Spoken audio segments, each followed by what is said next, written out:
más que hacer un seminario, me gustaría como dialogar con la gente y hacer un conversatorio.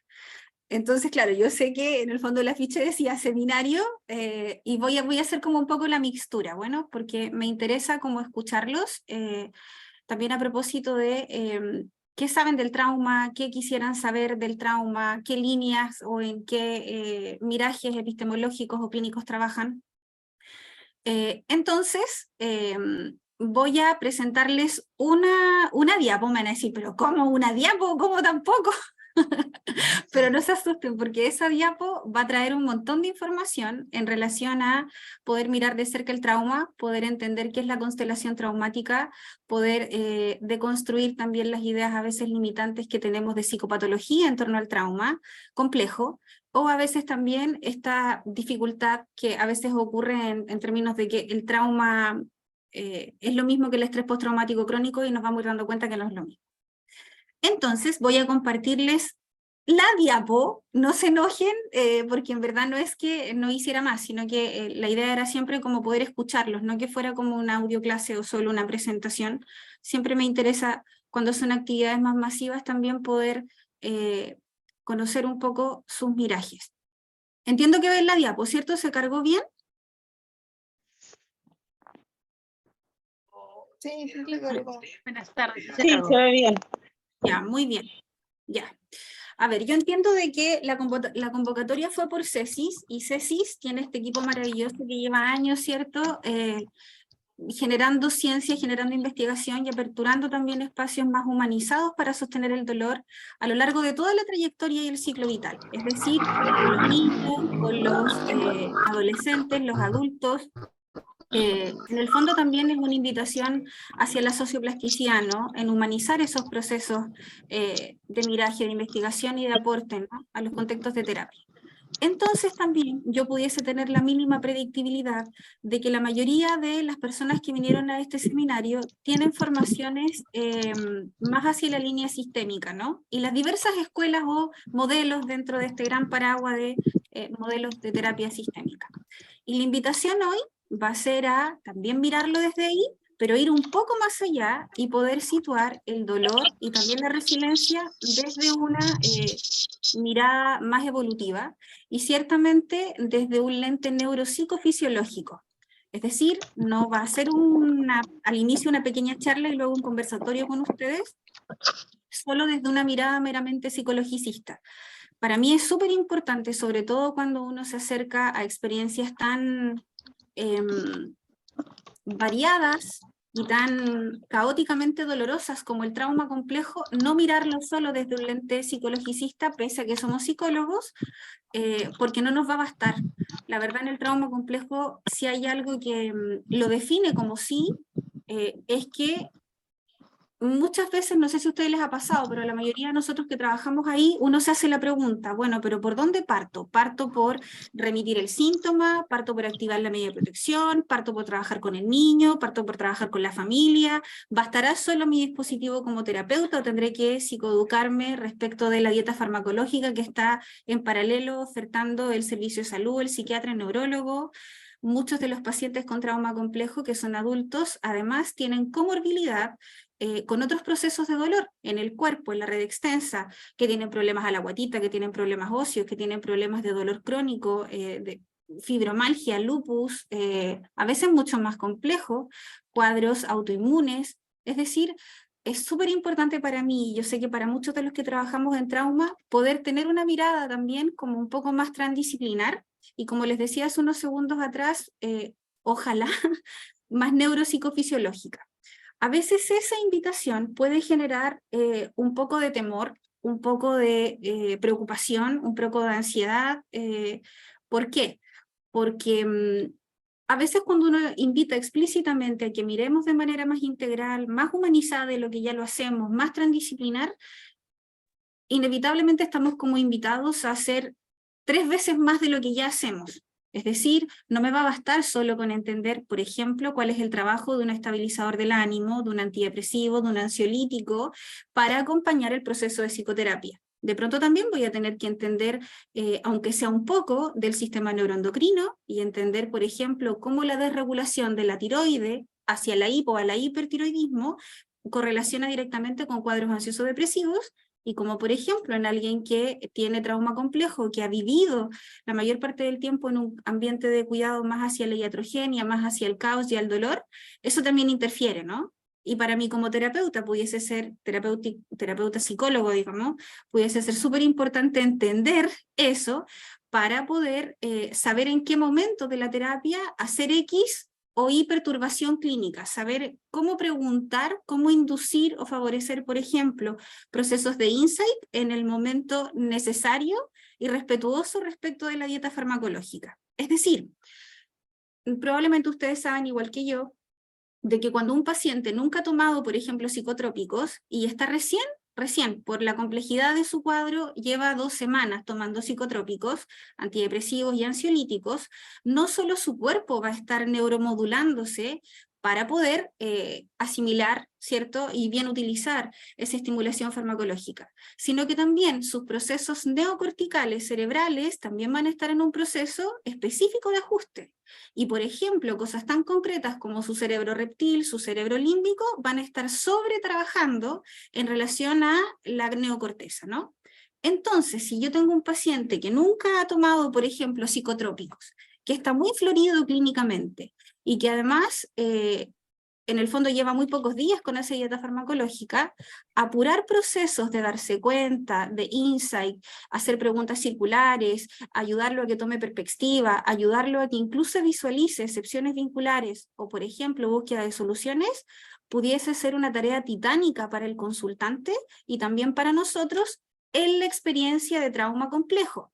Distinto es en el estrés postraumático agudo o crónico. Ya les voy a decir de aquí unos segundos por qué. Entonces, lo que les intento mostrar al inicio es, no va a ser tal vez como el típico conversatorio, la típica exposición donde yo les voy a mirar, les voy a mostrar como solo esta capacidad yoica o esta integración de identidad narrativa desde una mirada mental o emocional. Por sobre todo, no sé, ahora tengo cuántos acá, Dios, tengo 831 personas. Probablemente más de alguno sí ha venido a clases conmigo en CESIS o en otros espacios, y saben que la invitación que yo hago y muchos de los que trabajamos en esta línea es a mirar el cuerpo, es a mirar, ¿por qué mirar el cuerpo, no? Porque la idea de nosotros en el mundo, la conciencia temporoespacial de quién soy un yo en el mundo, surge cuando somos chiquititos en relación a la persona que nos cuida, ¿no? El ambiente de cuidado que no solo da cuenta de el cuidador específico que tengo, cuán sensible, responsivo, disponible para mí es, sobre todo sensible, esa variable es súper importante, cuánta inversión de ajuste o cuánta bondad de ajuste o cuánta inversión parental pone en mis cuidados, va a ser tan o más importante que las contingencias o las circunstancias que a él le permitan cuidar. Ese ambiente de cuidado que dé cuenta de quién me cuida y cómo me cuida, va a armar un sentido continuo y estable de quién soy yo en el mundo. Y la primera capa que yo voy a poder registrar de quién soy yo en el mundo es meramente sensorial y somatocorpórea, ocurre en el cuerpo. Ocurre de manera muy concreta cuando soy un bebé y yo lo primero que puedo registrar de mí es si tengo hambre, tengo frío, si estoy cómodo, si me siento mínimamente seguro, cómo yo habito esta materia, este cuerpo, ¿no? Este cuerpo que, pese a que nace muy primitivo en relación a otros primates, por ejemplo, nace autopoyéticamente, autoorganizadamente, equipado para poder armarse y sostener esa experiencia de estar en el mundo, en el cuidado de un otro. Ahora, yo les decía recién, si ese ambiente de cuidado que da cuenta de quién nos cuida y cómo nos cuida, la primera información que nos dan de nosotros mismos es un yo somatocorpóreo que se sostiene en tiempo y espacio de una manera constante, predecible y única, es decir, mi mamá no me puede decir cómo se siente mi cuerpo porque solo yo experiencio la experiencia de cómo es estar en mi cuerpo. Conforme pase el tiempo de relación intersubjetiva con mi cuidador, yo voy a ir complejizando mi experiencia, por ejemplo, hacia un yo que es un yo intersubjetivo, un yo relacional. Y luego, como soy un ser, un mamífero altamente complejo y equipado, que vive en el tiempo y en el espacio de una relación significativa, yo cumplí mi primera tarea evolutiva de un yo somatocorpóreo, un yo relacional o intersubjetivo, y luego viene el regalo más grande, yo creo, de la especie humana, que es este yo autorreflexivo, este yo narrativo, este yo que puede mirar en perspectiva, este yo que se puede leer a sí mismo y puede leer a los otros. La vida pareciera, colegas, que los primeros años de vida se organiza ahí, en esas tres grandes capacidades yoicas. Y sin duda, en honor al tiempo, uno no puede detenerse a hablarles tanto de los subtipos o los subtipos dominios, digamos, de cada capacidad yoica. El asunto es que cuando la persona que me tiene que cuidar es la misma persona que me infringe daño, es la misma persona quien evolutivamente, ontofilogenéticamente, yo nazco neuroprogramado para darle las señales de que tengo frío, de que tengo hambre, de que quiero besos, de que quiero abrazos, de que quiero cuidado, y esa otra persona, evolutivamente como adulto, también está equipado para cuidarme, y no lo logra hacer, y entonces la experiencia coherente y continua en el tiempo de un yo corpóreo, de un yo social o intersubjetivo y de un yo autorreflexivo es cuando yo estoy con un otro, siempre estoy en un sentido de amenaza crónico, porque la persona que me debiese cuidar es la misma persona que me infringe daño.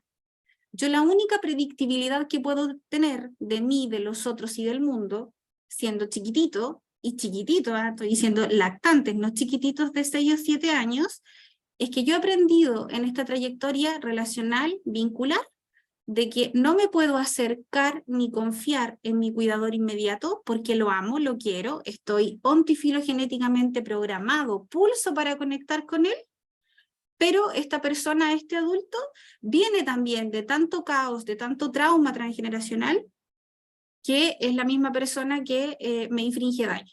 Entonces, si me acerco, me infringe daño, pero soy un bebé, soy un lactante. Si me alejo, me quedo sin ningún adulto mínimamente protector. No sé si los que ya, las personas que están acá, tienen alguna noción de qué es el trauma complejo en relación a lo distinto que es del estrés postraumático crónico. Hay algo muy importante a propósito de lo que les vengo diciendo que es nodal para entenderlo. En la experiencia de trauma complejo, de hecho se llama trauma complejo, siguiendo algunos autores les dicen trauma complejo del desarrollo, sobre todo cuando miran hacia más los lactantes, más los chiquititos, y hay autores clásicos, ¿no? Probablemente ustedes los conocerán, Judy Herman, Vicent van der Kolk, Vicent van der Al, Peter Levine. En Chile, yo soy chilena, un gran referente, Felipe Lecarenier Acevedo, en San Francisco, la Alicia Lieberman, y un montón de otros autores que por ahí les iré nombrando. Todos ellos coinciden en que en la experiencia de trauma complejo, esas tres grandes capacidades yoicas que les he descrito recién, siempre están puestas en el sentido crónico de amenaza, ¿no?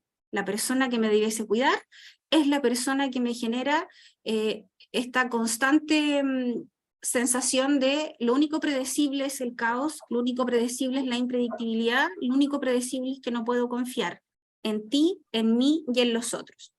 Hay algunos autores que también puede que les suenen a ustedes como, más desde las líneas sistémicas, como esta idea de confianza epistémica o desconfianza epistémica que acuña Bateman, ¿no? Cuando él dice, ese ambiente de cuidado y esta predictibilidad que hay en ese ambiente de cuidado va a permitir ir teniendo no solo una idea confiable de mí, de qué esperar de mí cuando yo estoy estresado, o qué confiar de mí respecto de cómo yo chiquititamente voy aprendiendo a resolver los problemas o a reconocerlos antes de resolverlos, y también a atribuir la mínima confianza epistémica, la mínima confianza en el conocimiento de la alteridad de mi cuidador inmediato. Ahora, en el trauma, la confianza epistémica es un lujo que ellos no tienen, pues chiquillos, porque ellos viven en el sentido de amenaza, porque es el cuidador, el ambiente de cuidado, y la manera relacional o intersubjetiva la que pone en jaque una y otra vez la experiencia de seguridad de ese niño. La seguridad cuando somos chiquititos, entendiéndola como la seguridad no solo emocional, sino que sobre todo la seguridad neuropsicofisiológica, cuando no está en un bebé que nace muy primate en relación a otros primates, Piensa, los niños antes de los 2 o 3 meses recién tienen control de tronco, no pueden alimentarse solos, no se puede limpiar el traste solos, tienen protoconversaciones y formas de lenguajear con sus padres, pero incluso son muy primarias esas maneras de lenguajear. Si es que un bebé no tiene un nido mínimamente sensible, seguro y responsivo ante su estrés, el desarrollo, el crecimiento neuropsicofisiológico queda como en un jaque mate, ¿sabes? Como en un tablero de ajedrez donde siempre muere la reina o el rey. El niño sigue viviendo, sigue autopoyéticamente, hay a los que son chilenos o incluso afuera, quizás algunos latinoamericanos pues que les suenen más grandes referentes del último tiempo como Humberto Maturana o Francisco Varela, con la idea de que la materia viva, y eso nos incluye a nosotros los niños cuando fuéramos chiquititos y los padres también, siempre vamos a buscar la manera de mantenernos vivos pese a todas las circunstancias individuales y a las circunstancias ambientales que nos rodeen. Ahora, el problema es que en el trauma complejo, como ese sentido de seguridad básica para poder organizar, regular y expandir la experiencia de estar vivos, se da siempre en el caos, desde esta idea de que quien me cuida es la misma persona que me inflige daño, o quedarme atrapado en esta sensación de miedo irresuelto, porque yo les decía, si me acerco, tú me dañas, si yo me alejo, me siento solo, pero tengo que estar contigo, quedo como atrapado en no sé cómo estar contigo, porque cuando yo estoy contigo, cuidador, lo único que encuentro de vuelta es impredictibilidad, caos, dolor, malos tratos y iatrogenia. Ahora, la paradoja es que incluso en esa iatrogenia, incluso en ese sentido crónico de amenaza y de peligro, yo armo una estrategia para mantenerme vivo, ¿no? Entonces, ojo, porque en el trauma complejo, a diferencia del estrés postraumático agudo o crónico, hay un evento o eventos estresores, pero en el trauma, el peso que realmente rompe y craquela la experiencia yoica, la seguridad mínima de estar vivo, no es un evento externo o no es un evento que genere un objeto, sino que es un evento, una experiencia de caos que me genera la persona que me debiese cuidar. En el trauma complejo, perdón, en el estrés postraumático crónico, por ejemplo, piensa en un incendio, piensa en un terremoto, piensa en la muerte de un familiar, piensa incluso en que te asaltaron, te pegaron y te violaron. Pero, aun cuando viviste situaciones, eventos altamente traumáticos, objetivamente a ojos de un observador, altamente traumáticos, y estás con flashback, estás somatizando, incluso pudiste estar disociado, porque era adaptativo disociarte de esa experiencia altamente traumática, en el estrés postraumático crónico, que incluso va a durar más meses, ¿no? Y que va a tener una comorbilidad no solo en la mente y el emocional, sino que tu cuerpo va a pulsar a comorbilidad con otras formas de dolor, siempre pudiese haber alguien que te va a ayudar a caminar y sostener y elaborar esa experiencia traumática. ¿Verdad que tengo una capacitación? Ay, espérate, son como 800 silenciándolo a todos, me toca modular esto a mí sola. Siempre va a estar ese niño, ese adolescente o ese adulto intentando ordenar y integrar en su capacidad yoica, en su experiencia de autoorganización y autorregulación, ese evento traumático que rompió la coherencia de mínima seguridad que tenía, Voy a ver si hay fuego, si no voy a tener que llevar a hacer fueguito. Pero se pudiese tornar mucho más fácil para él porque hay alguien, hay una alteridad, hay un tutor de resiliencia, hay un adulto, hay un sistema, hay un colegio, hay un país, hay un contexto alópatra, hay un nicho de cuidado que lo acompaña a elaborar, a integrar, a buscar excepciones vinculares, le hace más fácil o llevadera, entre comillas, la tarea de buscar potenciales soluciones y de abrazar procesos pulsantes a la salutogénesis o pulsantes a la resiliencia. Vuelvo y digo, lento y suave, una de las grandes diferencias que hay entre el estrés postraumático agudo y crónico, bueno, ustedes saben, pues chiquillos, que el agudo y el crónico, la gran diferencia es el tiempo, ¿no? Y el tipo de impacto que tiene en romper la continuidad de la experiencia de ese niño, de ese adolescente, de ese adulto. Pero en el trauma, además de vivir eso, en el trauma complejo no hay una alteridad que esté disponible, que sea predecible respecto de voy a estar contigo ayudándote a entender o elaborar lo que te pasó. Es decir, no todos los niños, las niñas, los adultos que viven, por ejemplo, una violación como un evento altamente traumático aquí en la China y en Ruanda, eso no está en discusión, ¿cierto? Es altamente traumático. No todos quedan constelados o atrapados en la experiencia de trauma complejo. ¿Logran ver por qué? En el trauma complejo, el ambiente de cuidado de manera coherente, continua, estable y predecible, siempre en la vida, no solo ahora que ocurrió un evento traumático, es lo que le permite a ese niño tener la sensación crónica de amenaza o de peligro. El niño que vive, el niño, el adolescente, el adulto, que vive en la experiencia de trauma complejo, no está tan pendiente solo del caos que le genera el evento, como un evento único, maltrato, negligencia, abuso, violación, la hospitalización, la muerte de un ser querido, una catástrofe natural. Eso es obvio que, como a cualquier mamífero vivo, lo va a perturbar, lo va a bañar de ráfagas de cortisol, lo va a bañar de una serie de correlatos en hormonas, en péptidos. Psicobiológicamente ese pobre sistema va a desplegar estrategias para regularse. Luchar, pelear, huir, disociarse, complacer. Pero la gran diferencia es que va a haber alguien acompañándolo. En el trauma no, en el trauma vives todo el tiempo en la experiencia, no en el evento, en la experiencia de que en verdad el evento que ocurrió fue horrible, pero lo más horrible es que incluso vio que alguien me violó, tampoco nadie viene a verme.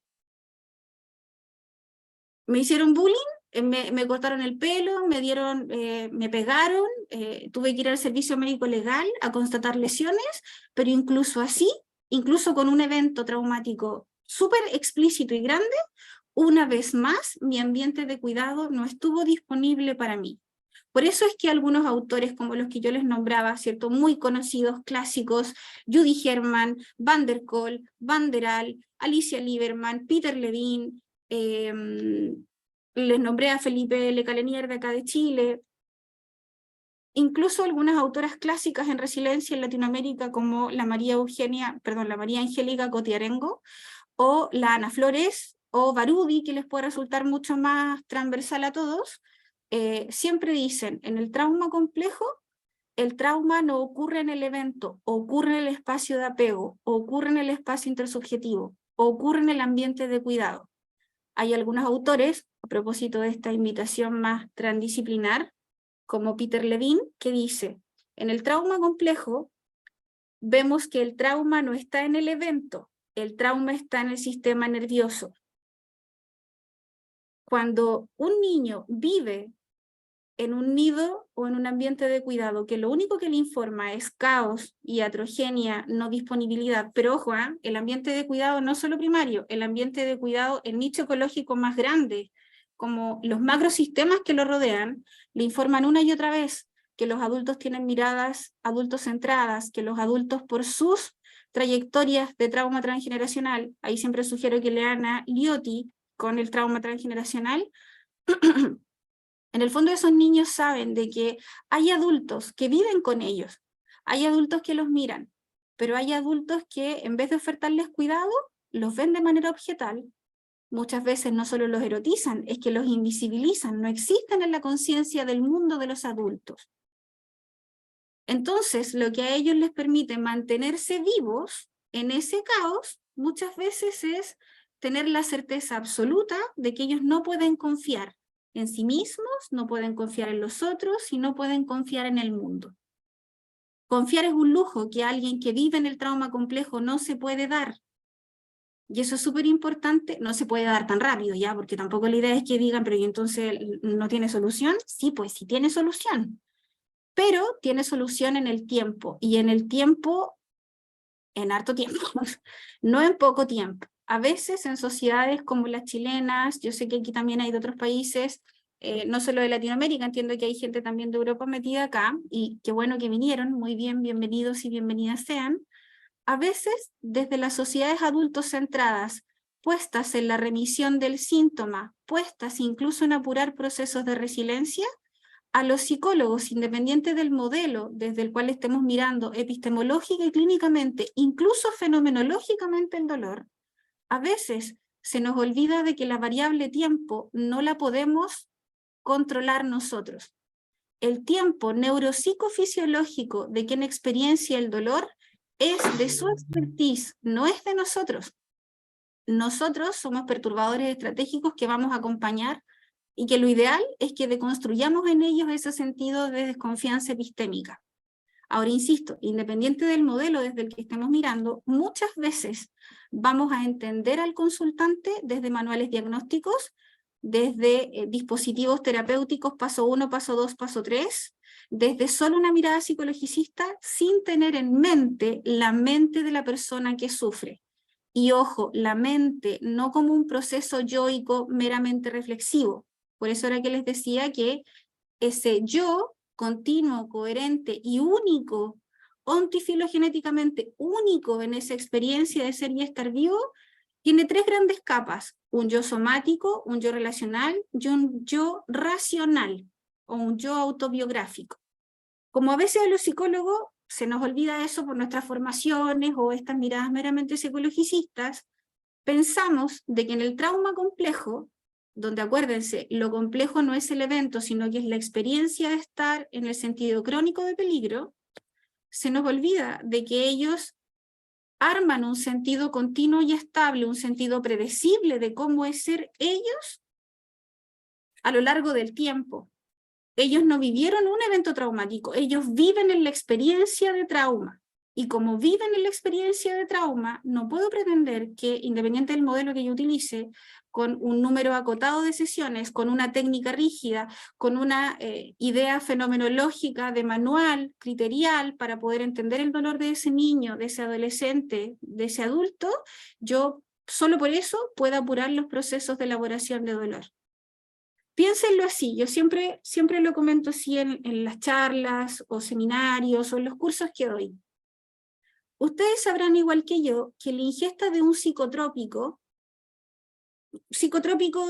hacia la línea de estabilizadores del ánimo, ansiolítico o antidepresivos, que no es lo mismo, un estabilizador del ánimo no es lo mismo que un psicotrópico, perdón, que un ansiolítico o un antidepresivo, cualquiera de ellos requieren el soma, requieren la materia, requieren el cuerpo, en todos los sistemas, no solo en el neurocortical, incluso en el neuroendocrino y el gástrico, por nombrar solo algunos, requiere mínimo 6 o 7 meses ese medicamento para empezar a recordarle al cuerpo cómo secretar mejores homeostasis, mejores balances, mejores formas de ser y estar en el mundo con ese determinio fisiológico y estructural que evolutivamente tenemos.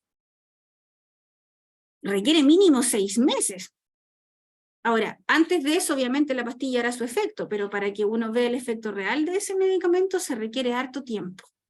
A veces, en los diversos modelos de terapia que existen, no solo los sistémicos, diversos modelos de terapia, nosotros los interventores se nos olvida que ellos son los expertos en su experiencia y insisto, nosotros maqueteamos el tiempo, nosotros ponemos la técnica, nosotros más que escuchar y mirar neurofenomenológicamente al otro, psicobiológicamente al otro, más bien estamos diciéndole qué es lo que tiene que hacer o sobreapurando y sobreperturbando procesos.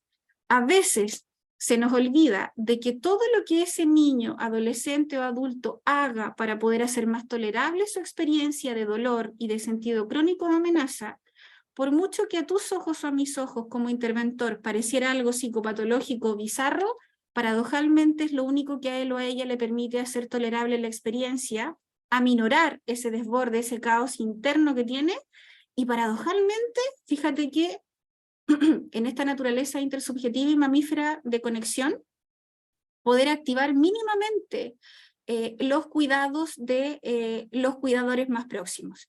Se los voy a poner con dos ejemplos, uno de la infancia y otro de los grandes, y luego quiero empezar a escucharlos porque tengo aquí 980 y tantas personas, veo 90 chats ahí y veo manitas levantadas y quiero dialogar con ustedes. La idea no es que sea solo como hablar y hablar, que lata hacerlo así.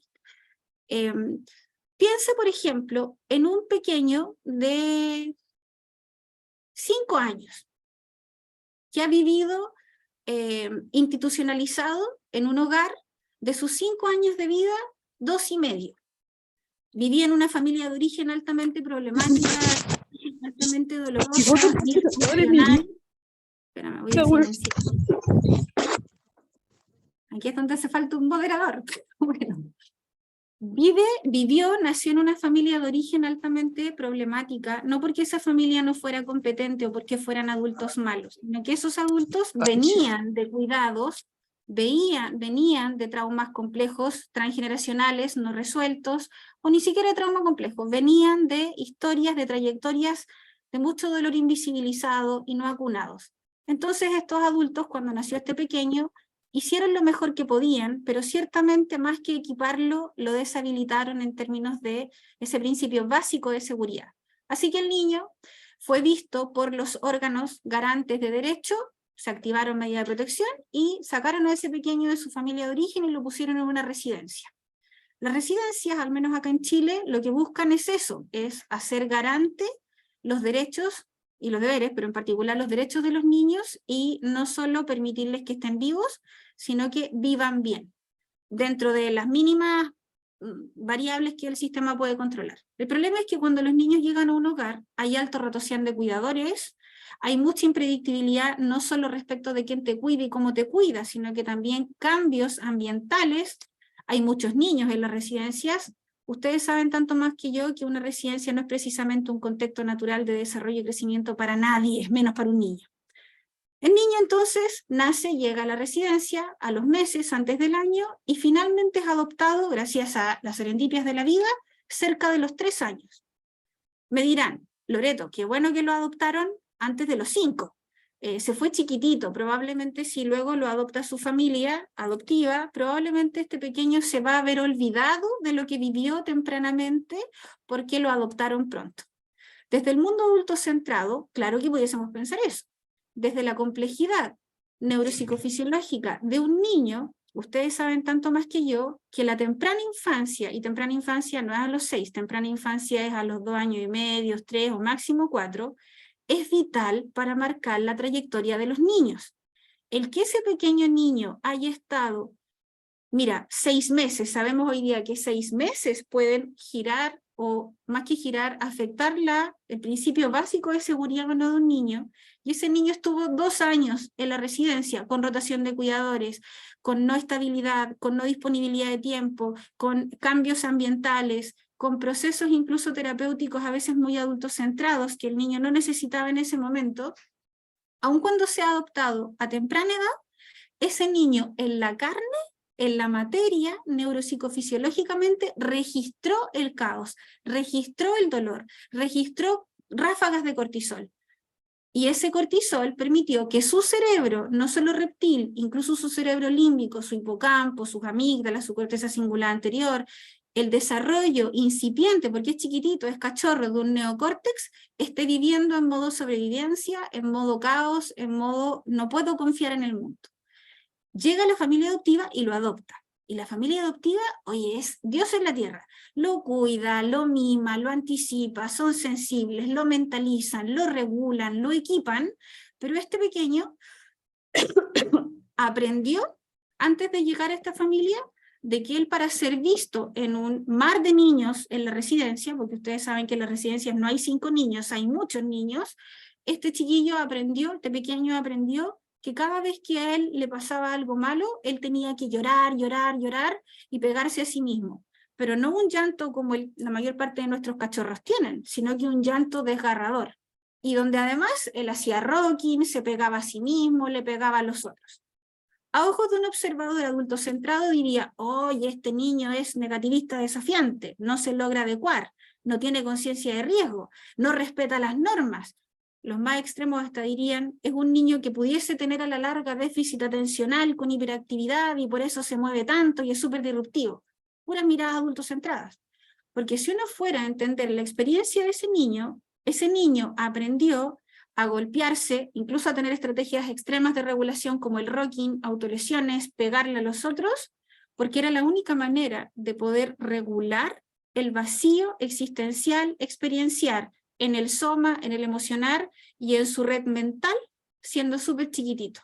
Lo aprendió tanto como una estrategia extrema de regulación, el pegarse, el tirarse el pelo, el gritar, el piñiscar, que cuando llega a su familia adoptiva, aun cuando la familia adoptiva es genial, este niño sabe autorregularse y calmar, autorregularse y calmarse, y además propiciar que vengan los adultos siempre en la pataleta, siempre en la pelea.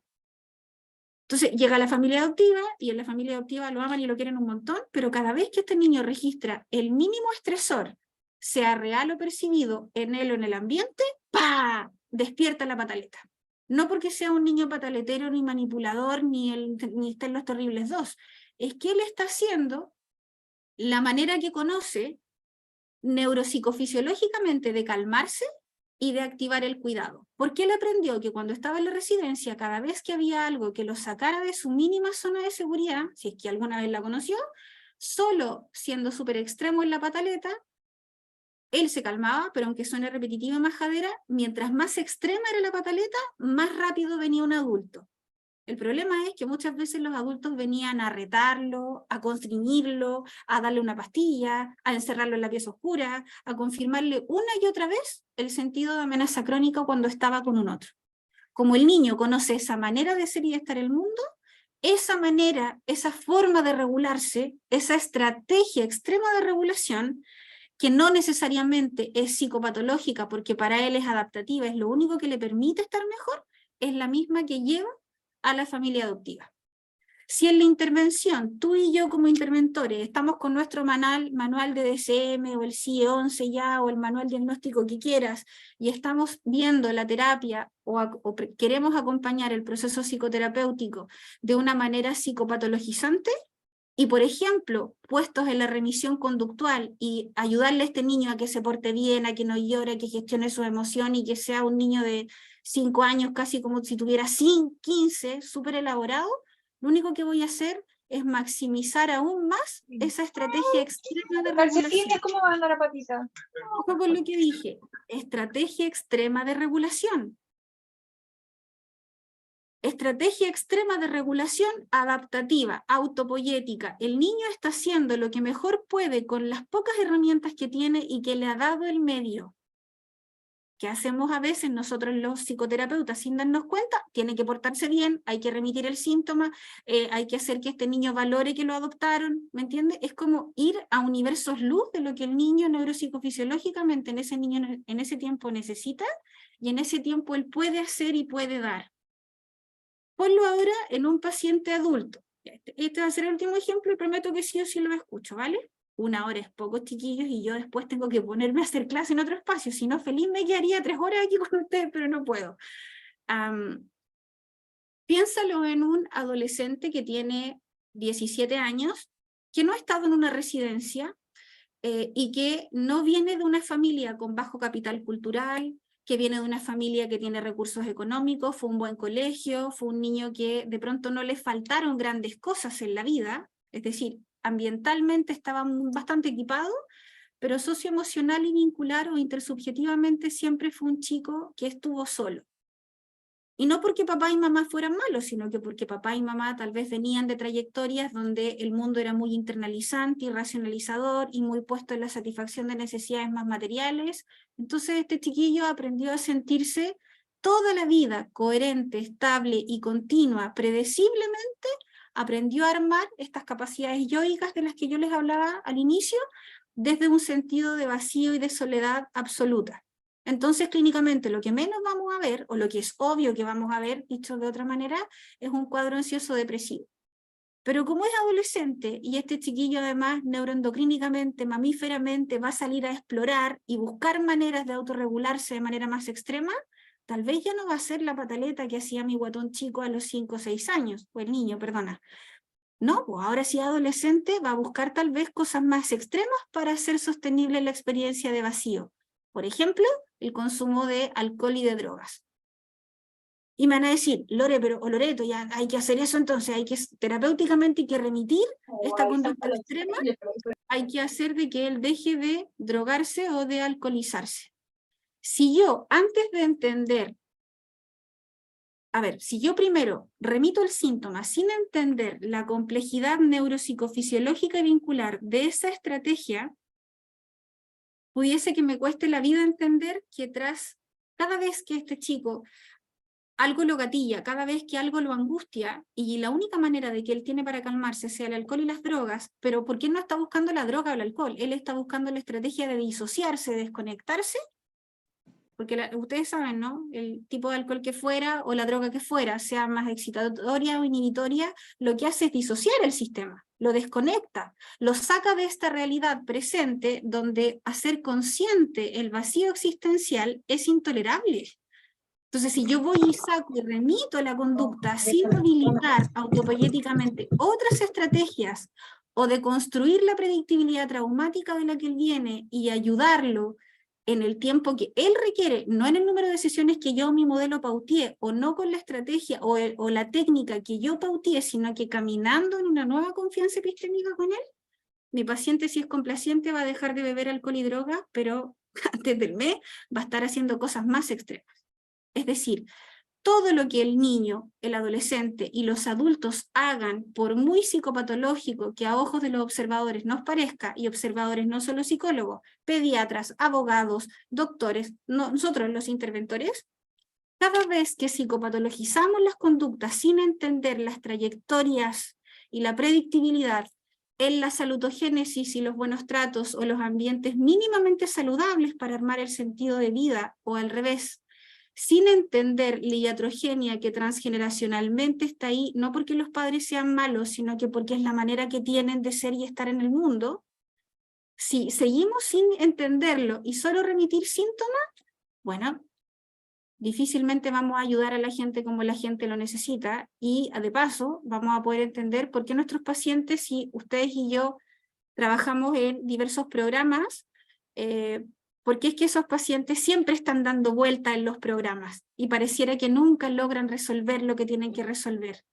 Entonces, ojo, porque es importante que nos hagamos la pregunta, siglo XXI, año 2023, ¿cuán humanizadas de manera realista son nuestras terapias, nuestras intervenciones? Nosotros como psicólogos, somos psicólogos clínicos, no somos doctores, pero somos psicólogos clínicos, necesitamos por ética saber un poco más de no solo psicología, estamos trabajando con el dolor en toda la red extensa, estamos trabajando con una mente corporeizada, no con una mente solo en el lenguaje, en la narrativa, o con el corazón y las emociones. Estamos trabajando con sistema digestivo. Ustedes saben que en las microbiotas, en la microbiota, en las bacterias, en la caca de la guata, se gestan los 5 grandes neuromoduladores y neurotransmisores de la experiencia. Necesito saber qué pasa con la microbiota y con los cuadros ansiosos depresivos que además tienen problemas endocrinos con tiroides. No me va a bastar solo la definición de depresión desde un manual psicologicista. Y en trauma complejo, jamás, no nos va a servir. De hecho, por eso se llama, entre otras cosas, trauma complejo. Porque en verdad, cuando nos llegan estos casos, no sabemos qué es lo primero que tenemos que hacer. Es muy demandante trabajar en el trauma complejo porque tienes, bueno, tu especialidad, eres psicólogo clínico, pero tienes que saber también un poco de otras áreas para poder hacer coterapia, para poder hacer análisis de casos, para poder brindar realmente una oportunidad para que ese niño, ese adulto, ese sistema consultante pueda deconstruir la predictibilidad traumática a la base. Espérame, en delante, yo estoy en Chile y se había cortado la luz, por eso es que me ven a oscuras. Porque se había... ¿Loreto? Volvió. Gracias, señor. Sí, tengo que cerrar. Loreto, sí, y vamos a dar espacio a las 2 manitos que están allí de preguntas, que es Geraldine y María Segovia. Ajá. ¿Cierto? Oye, Al corrí, tiempo. mega corrí para alcanzar a darle un montón de información en el ratito que tengo antes de ir a clases, pero pregúntenme nomás. Por último, después solo buscamos otro día y me vuelvo a encontrar con ustedes. ¿Quién Geraldine. levantó la mano? Geraldine. Gracias, buenas tardes. Sí, Buenas. hablando justamente del trauma complejo, yo quería preguntar sobre la instauración del trauma. Yo conozco esta teoría de que el momento en que instaura el trauma ante un hecho que ha sucedido ante un niño, a un adolescente, un joven o un adulto, es en el momento en que se comunica el trauma. no basta la experiencia traumática como tal, sino el momento en que se comunica. Sobre todo en el caso de los niños, cuando, por ejemplo, ha sido un tema de una violación y el niño o niña adolescente comunica que ha sido violado y su entorno reacciona favorablemente, protegiéndolo, ocupándose, brindándole contención, apoyo y mucha empatía y demás, pues el trauma no se instaura tan rápidamente en el cerebro porque la carga emocional, el cortisol que se ha experimentado baja. En cambio, por el contrario, si en tu entorno tú percibes diferencia, habilizan de lo que ha pasado y vives muchas experiencias negativas, es el momento donde se instaura el trauma a nivel cerebral porque hay más carga de emociones, sentimientos y demás negativas, entonces es el momento en que se instaura el trauma. No sé si es correcto, ¿me puedes hablar un poquito de esto? Ay, yo me quedaría una eternidad hablándote de esto, porque es, primero, gracias por lo que dices, pero chuta, ahí, mira, yo no sé si se fijaron que les dejé un montón de referencias de autores. Hay unos que a mí me encantan a propósito de lo que dices tú. Hablaste del cortisol. Hay uno que yo recomiendo que lean, que se llama Putman, y que tiene investigaciones en hipo y hipercorticilismo. A propósito de lo que tú decías, cómo este estrés se fija en ciertas estructuras no solo del cerebro, sino que hacia abajo, en la red extensa, en esta idea de mente corporeizada. Lean a Putman. Y luego también hablabas como de del número de eventos, ¿no? Ahí recomiendo que lean a las experiencias adversas tempranas con Filiti y Robert Anda. ¿Por qué hablo de estos tres autores? Porque tú, entiendo, si te mentalice bien, de pronto no te mentalice nada bien, pero creo entender que preguntaste, ¿qué será? ¿Será que realmente los niños se cuelan más cuando hablan, cuando lenguajean, cuando reconocen el trauma? O aunque no lo digan, no lo verbalicen, pareciera que el cuerpo entra en estas ráfagas de cortisol. Y lo que sabemos, la verdad, a estas alturas, no solo desde la neurociencia, incluso desde la epigenética, o sea, no desde el mundo necesariamente de los psicólogos, sino que de los datos más robustos, es que el cuerpo, desde la vida intrauterina, se sincroniza con el cortisol y el estrés de la madre, desde la vida intrauterina, querida Geraldine. Entonces imagínate lo que pasa cuando una vez nacido, aunque tú no lenguajees, tu cuerpo, el yo somatocorpóreo, lo único que registra es el caos y la impredictibilidad de un potencial cuidador, ¿me entiendes? Entonces, respondiendo a tu pregunta, yo no soy de las respuestas blancas o negras, pero sí citando a algunos autores como los que te nombré, sea lenguajeada o no esa experiencia o ese evento, el cuerpo te lleva y te pasa la cuenta. Ahí de hecho les nombro otro autor, clásico, el Vincent van der Kolk, tiene libros en español. El libro se llama de hecho El cuerpo lleva y pasa la cuenta, porque aunque no lo hables, tu cuerpo ya lo sabe.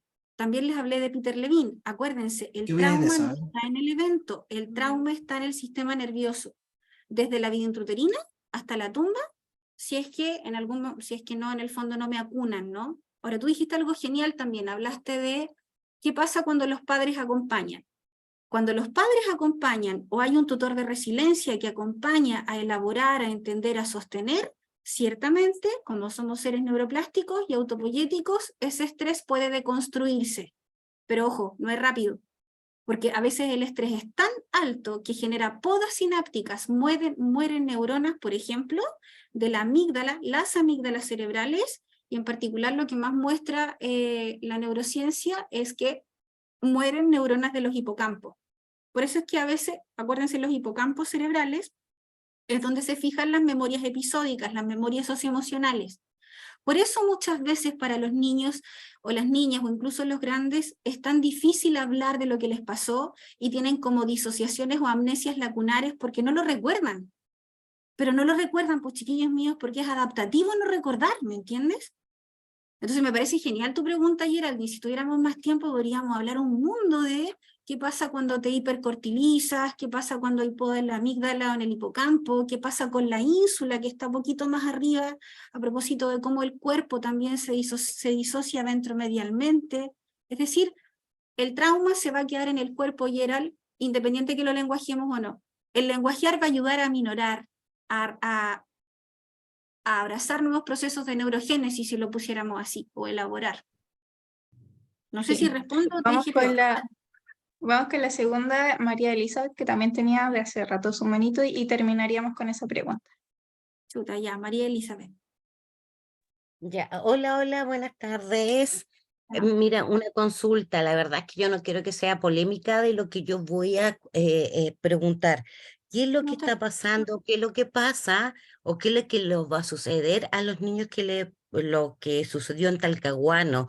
No sé si ustedes han escuchado las noticias de la forma que están educando a los niños acerca de la sexualidad, a los niños fue de quinto básico más o menos, en el cual le mostraron, y de verdad fue en la noticia, mostraron lo que pasó, acerca de la sexualidad, que le mostraron inclusive pornografía, que se desnudaran.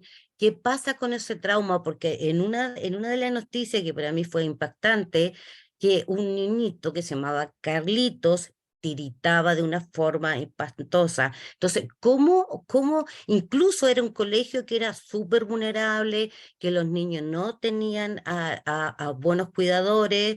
Entonces, ¿qué va a pasar con esos niños? ¿Cómo se podría trabajar si ya el trauma está, pero y Sí, no, día? mira, ¿Qué pasa yo con eso? ¿Cómo se podría trabajar?